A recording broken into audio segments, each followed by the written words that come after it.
This day in time. What happened today, years ago?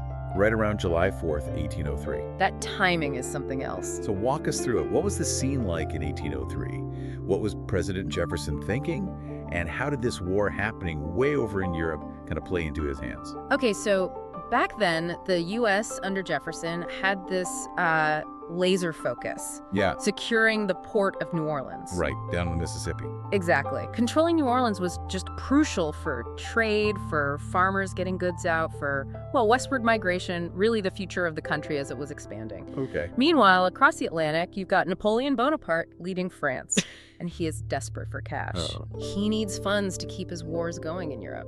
He was stretched really thin financially.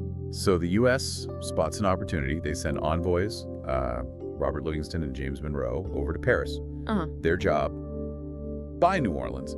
Simple enough, right? That was the plan. Buy a city.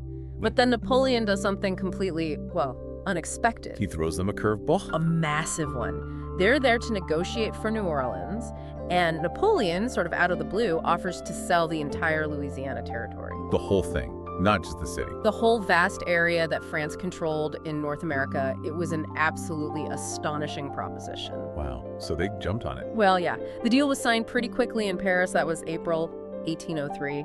And then the news, which was just, earth-shattering for the young republic, I bet. it was widely publicized back in America right around July 4th of that year. That is just incredible timing. So you suddenly, almost overnight, doubled the size of the country. What was the immediate impact? How did that change things? Oh, the significance is just, it's hard to overstate. It literally did nearly double the size of the existing United States. Just like that. Just like that. Think about it. It instantly opened up this unimaginable path for massive westward expansion. It secured critical waterways, obviously the Mississippi being key. Right.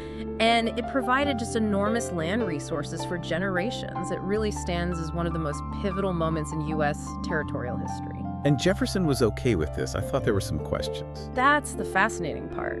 Even President Jefferson himself, despite the, obvious massive benefit, he initially wrestled with it. Really? Why? He had constitutional concerns. He worried whether the president actually had the authority under the Constitution to acquire such a huge territory like that. The strict constructionist dilemma. Exactly. But in the end, the sheer national interest, the enormous strategic and economic benefit, it just outweighed those concerns. He made the call and moved forward. Wow. It really shows that tension, doesn't it? Between sticking to the letter of the law and, well, pragmatic leadership, even back then. It really does. A defining moment. Okay, so from this massive nation-altering purchase, also tied to July 4th,